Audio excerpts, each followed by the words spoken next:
there's a very important lesson there. Never take assumptions, and unless you can receive full confirmation that from your allies that a unit has been destroyed, do not assume that it is being destroyed. That was a bad mistake on my part, which left us quite vulnerable. However, the fact that these chaparrals are here means that the Havocs are now of limited use. We need to change our battle tactics. As you can see, the VIB PCs have managed to sneak behind enemy lines and are now targeting this command vehicle. All it has to defend it are a few anti-aircraft artilleries, which won't stop the Chasseurs from mass. This penetration of our lines was very effective by them. They're taking advantage of the fact that this is a very large map and it's very difficult to create a full defensive line across all of it, meaning it's quite easy to sneak a few units in if you just avoid the main points.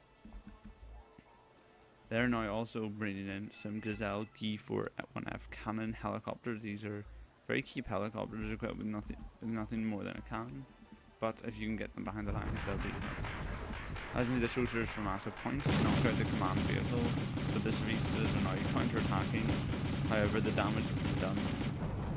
Papa has been lost, and the loss of 3-point zones such as this is definitely a big blow back to us at the moment. They are getting 5 points. We are getting 8, so we're 10, so we're getting approximately double the amount of points that they are getting at the moment. And however, their ability to sneak behind our lines has definitely caused concern. We're definitely going to be a lot less sure of our offences from now on, seeing as the fact that these VABs and Chasseurs from us have been able to penetrate our lines. The ASU's points on the Sheridans, quickly knocking them out with their powerful cannons, and the PT-86 armoured recon prototypes use their powerful guns to the same effect. Sheridans won't be walking away from this.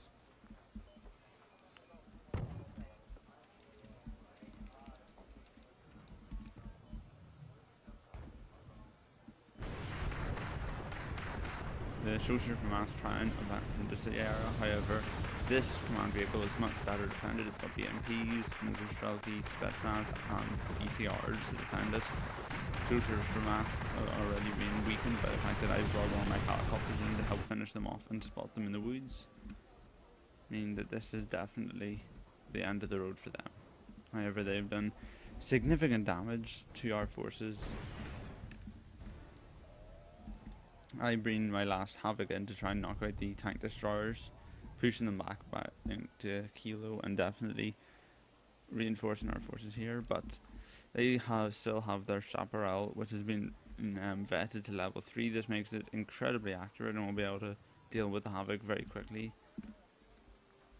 The Gazelle Hut, this is a version of the Gazelle cannon equipped with an ATGM instead of a cannon, and it's a bit more expensive, but it definitely does the job very well.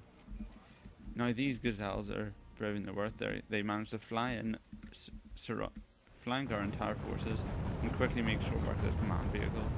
See, completely undefended command vehicle, a very quick and easy 200 points, which is likely to turn to 400 as this command vehicle is now advancing without any other anti-aircraft defences. Also, our reinforcement route has been Delta has been knocked, meaning we'll have to reinforce from Bravo or Sierra. This means it'll take a long time for us to bring any reinforcements up to this line compared to the relatively close point of Charlie. This will definitely give them an advantage in this game.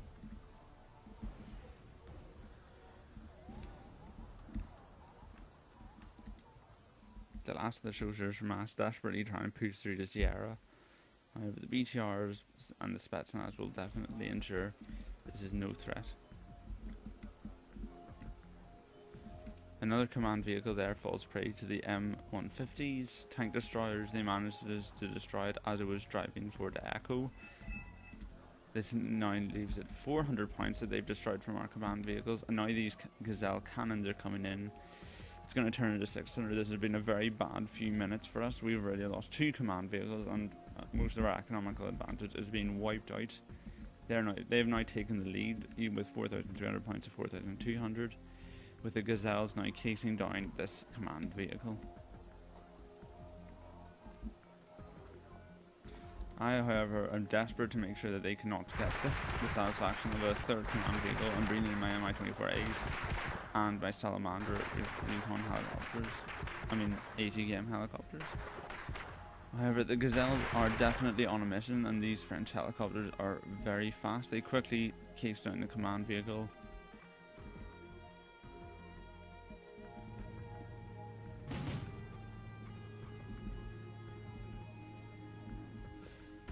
BTRs are desperately trying to fire on them, but it's no use.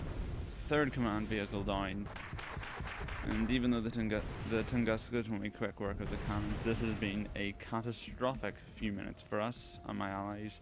3 command vehicles down in as many minutes, 600 points gets thrown to the enemy free of charge, and this has definitely put us on the back foot. We now can't reinforce from Delta, and we are only making 8 points, and the same as them. Now our economical advantage has been wiped out, and the fact that we're so far away from our reinforcement zones at this point means that the battle has definitely shifted in their favour. The lack of foresight by my allies to defend their command vehicles and their inability to use the armoured command vehicles means that this has gone catastrophic for us. I've brought in my own Mi-2D command helicopter. This was a problem that I had. This was the first time I was using this deck, and I only had these command helos. I should have put armoured commands in as well, as I can only field command helicopters in very limited numbers. I'm now out of them. Golf is the only thing I can secure, and with these tank destroyers very close to it, this is definitely a dangerous location for a command vehicle. They have done a very good job of pushing through our defensive line and causing havoc.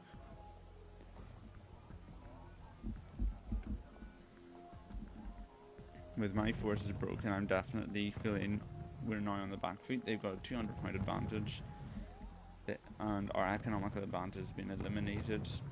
I now decide that the best thing we can do is that I will use my points to hold the line. Hopefully my allies will buy in more command vehicles to secure Foxtrot Hotel, Echo, Delta, Papa, Quebec, Oscar, allowing us to rebuild our economical advantage. Now these helicopters are in a bad way. They've been flying around for a while and they're very low on fuel. However, he has noticed my helicopter forces in this area, and he's bringing in one of his 3 vetted chaparrals, as well as his tank destroyers and Cobras. This is a very dangerous force of these helicopters. The Cobras and the tank destroyers will be able to make quick work of them while they're refueling on the ground, and if they take off, the chaparral will make even quicker work of them there. They've launched an offensive into Alpha, Jaeger infantry squads, and the Fuchs armoured recon, attacking the armoured supply trucks in the Mott's Houston. The Mott's Houston, however, have the advantage of the town. This will definitely not go in the Jaeger's way. There's a 1 squad left. However, they are knocking out their supply trucks, and with the FOB down, the Houston will have a hard job holding on to the town. He's also made another attack to Delta with Patton's, Luke's AI, Chaparrals, and Mix. The Jaeger been killed. Alpha still remains in our hands territorially. The Cobras now launched their attacks, knocking out this T-55 that's run out of fuel because it had to drive all the way up from here, and because we can't bring in supply trucks, a lot of my units are now running low on supplies. The Chaparral points is knocking out my Mi-8 transport helicopters, and the Salamander ATGM helicopter is unfortunately beached. It cannot move at all. It's got no fuel left, and it can't even fire its ATGMs. It's a sitting duck, and my supply helicopters to reinforce it will have to go straight into the Chaparral's line. Another force of Gazelle cannons are now coming in, trying to push back our lines. However, we're now ready for them. We've got Iglas as infantry anti-aircraft units.